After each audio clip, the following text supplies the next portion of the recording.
জবানকে হেফাজত করো বন্ধু, ইজ্জতকে রক্ষা করো। এই দুটি কারণে বেশিরভাগ মানুষ জাহান্নামে যাবে। আসসালামু আলাইকুম রহমতুল্লাহি ওবারাকাতু। মরুদেশ দুবাইয়ে কেন এত বৃষ্টি? ভয়ানক বন্যা। গত ৭৫ বছরে সবচেয়ে বেশি বৃষ্টিপাতের ঘটনা। যেখানে এক বছর ধরে ১১০ মিলিমিটার বৃষ্টি হয়, সেখানে ২৪ ঘন্টার মধ্যে ১১০ মিলিমিটারের বেশি বৃষ্টি মরুভূমি শহরকে ভিজিয়ে দিয়েছে, যা পুরো শহর জুড়ে বন্যার সূত্রপাত করেছে। রেকর্ড বৃষ্টিপাতে নজিরবিহীন ঘটনা দেখা গেছে সংযুক্ত আরব আমিরাতের দুবাই শহরে। বিমানবন্দরে রানওয়ে তলিয়ে গেছে, রাস্তাঘাট নদীতে পরিণত হয়েছে, এমনকি স্কুল ও শিক্ষা প্রতিষ্ঠানগুলি বন্ধ করতে বাধ্য হয়েছে। এ বিষয়ে পুরো সোশ্যাল মিডিয়ায় প্রশ্নের ঝড় উঠছে। হঠাৎ এত বৃষ্টি কেন? বৃষ্টির পিছনের কারণ কি? এটা কি প্রাকৃতিক বিপর্যয় নাকি কৃত্রিমভাবে করানো হয়েছে? ২৪ ঘন্টার অস্বাভাবিক বৃষ্টির কারণে কৃত্রিমভাবে বৃষ্টি নামানো নিয়ে প্রশ্ন উঠছে। এই বৃষ্টিপাত কতটা স্বাভাবিক ছিল এবং ভারী বর্ষণের কারণ কি ছিল, সে বিষয়ে আজকের এই ভিডিওতে আলোচনা করব। ভিডিওটি শেষ পর্যন্ত মনোযোগ দিয়ে দেখুন, আর চ্যানেলে নতুন হলে চ্যানেলটি সাবস্ক্রাইব করে নিন। চলুন শুরু করছি। গত মঙ্গলবার দেশটিতে ভারী বৃষ্টি হওয়ার কারণে রাস্তাঘাট থেকে শুরু করে বিমানবন্দরের রানওয়ে পানিতে টইটুম্বু। আরব আমিরাতের আবহাওয়া দপ্তর বলছে, গত ৭৫ বছরে এত পরিমাণ বৃষ্টি হয়নি দেশটিতে। এর জন্য ক্লাউড সিডিংকে দায়ী করছেন বিশেষজ্ঞদের একাংশ। এবার আসুন, এই যে ক্লাউড সিডিং, যে কথাটা, ক্লাউড সিডিংটা কি জিনিস, ক্লাউড সিডিং কি, ব্যাখ্যাটা শুনুন। আকাশে ভেসে থাকা বৃষ্টির অনুপযোগী মেঘগুলো বৃষ্টি হয়ে মাটিতে ঝরে পড়ার জন্য পর্যাপ্ত ঘনীভবন প্রয়োজন হয়। স্বাভাবিকভাবে বৃষ্টি না হলে ড্রাই আইস অথবা সিলভার আয়োডাইড ব্যবহার করে মেঘের ঘনীভবন ঘটানো যায়। এই ড্রাই আইসের তাপমাত্রা -৭৮ ডিগ্রি সেলসিয়াস হয়ে থাকে। ভেসে থাকা মেঘের উপর এই ড্রাই আইসের গুঁড়ো ছড়িয়ে দিলে সেটা ঘনীভূত হয়ে বৃষ্টি হয়ে মাটিতে পড়ে। এই প্রক্রিয়াটাকে ক্লাউড সিডিং বলা হয়। আর তাই মঙ্গলবারের ঘটনার জন্য বিশেষজ্ঞরা বলছেন, দেশটিতে ভারী বৃষ্টি এবং বন্যার মূল কারণ ক্লাউড সিডিং। গণমাধ্যমের প্রতিবেদনে বলা হয়, কৃত্রিমভাবে বৃষ্টি নামানোর জন্য রবিবার ও সোমবার উড়োজাহাজ মোতায়েন করা হয়েছিল, তবে মঙ্গলবার কোনো উড়োজাহাজ মোতায়েন করা হয়নি। বিশেষজ্ঞরা বলছেন, এটা ঝড়ের ক্ষেত্রে সামান্য প্রভাব থাকতে পারে, তবে কৃত্রিম বৃষ্টি ঝরানোর ব্যাপারটি সামনে আনাটা বিভ্রান্তিকর। তাহলে কি এটা জলবায়ু পরিবর্তনের কারণে হয়েছে? আসুন জেনে নিই। জলবায়ু পরিবর্তন কি ভূমিকা রেখেছিল?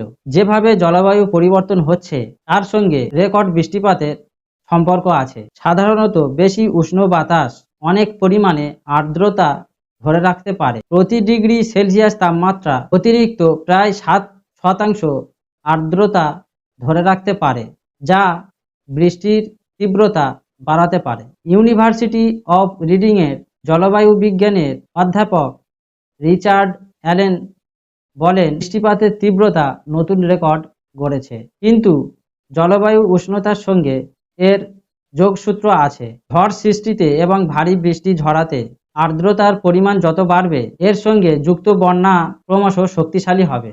দুবাইয়ে দুটি ঋতু রয়েছে, শীত এবং গ্রীষ্ম। গত কয়েক দশক ধরে বৃষ্টিপাত বৃদ্ধি পাচ্ছে। ভারী বৃষ্টির কারণে বিমান চলাচল বন্ধ হয়েছে। এমন পরিস্থিতিতে সাধারণ মানুষ থেকে শুরু করে বিশেষজ্ঞদের একাংশ ভাবতে বাধ্য হচ্ছেন, দুবাইয়ের মতো উষ্ণতম এবং শুষ্কতম শহরে এই ধরনের বন্যা মোকাবিলার জন্য আরও ভালোভাবে প্রস্তুত হওয়া উচিত ছিল। আবহাওয়ার পূর্বাভাসকারীরা অনেকদিন আগে জেনেছিলেন একটি বড় ঝড় আরব আমিরাতে আঘাত হানতে চলেছে এবং কর্মকর্তারা সতর্কতা জারি করেছিলেন এবং সাধারণ নাগরিকদের বাড়িতে থাকার পরামর্শ দিয়েছিলেন। কয়েক দশকের মধ্যে সবচেয়ে বড় বৃষ্টিপাতের ঘটনার জন্য রাস্তা, বাড়িঘর, মহাসড়ক প্লাবিত হয়েছে। দুবাইয়ের বাসিন্দারা বহু বছর ধরে এমন বৃষ্টি দেখেননি। সংযুক্ত আরব আমিরাতের সংবাদ সংস্থা এটিকে একটি ঐতিহাসিক আবহাওয়ার ঘটনা বলে অভিহিত করেছেন। প্রতিবেশী দেশ ওমানে ভারী বৃষ্টি হয়, বন্যাও হয়, যাতে প্রায় 20 জনের মৃত্যু হয়। প্রথমে ঝড়টি ওমানে রবিবার আঘাত হানে। বাহরাইন, কাতার, সৌদি আরবে বৃষ্টি হয়েছে। গ্রীষ্মকালে আরব আমিরাতের বাতাসের তাপমাত্রা 50 ডিগ্রি সেলসিয়াস উপরে থাকে। আরব আমিরাতের এনসিএম আবহাওয়াবিদদের উদ্ধৃতি দিয়ে দাবি করা হয় যে ক্লাউড সিডিং করে কৃত্রিমভাবে এই ঝড় বৃষ্টি ঘটনা ঘটিয়েছে। 1990 সালে এই ক্লাউড সিডিং প্রক্রিয়া শুরু করেছিলেন। তবে বিজ্ঞানী রায়ান মাউ বলেন, যদি ক্লাউড সিডিংয়ের জন্য এমনটা হতো তাহলে তাদের কাছে সবসময় পানি থাকতো। আপনি হালকা বাতাস থেকে পানি তৈরি করতে এবং 6 ইঞ্চি পানি পেতে পারবেন না। জলবায়ু বিজ্ঞানীরা বলেছেন যে মানব সৃষ্ট আবহাওয়া পরিবর্তনের কারণে বিশ্বব্যাপী তাপমাত্রা বৃদ্ধি পেয়ে বৃষ্টিপাত সহ চরম আবহাওয়ার ঘটনা ঘটছে। এই ক্লাউড সিডিং বিভিন্ন দেশের পানির ঘাটতি মেটাতে সাহায্য করে। এই ক্লাউড সিডিং করে কৃত্রিমভাবে বৃষ্টি ঝরানোর ব্যাপারটি সম্পূর্ণ বিভ্রান্তিকর। সামান্য ঝড়ের ক্ষেত্রে প্রভাব থাকতে পারে। চলুন আজকের ভিডিওটি শেষ করছি। সবাই ভালো থাকবেন। আসসালামু আলাইকুম।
Oh my god.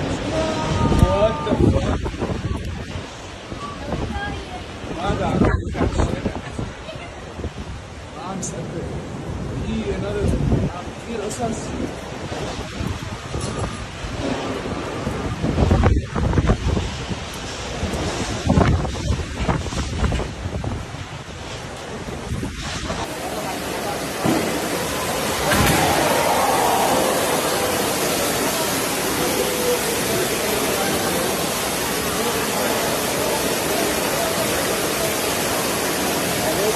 Kuala Lumpur,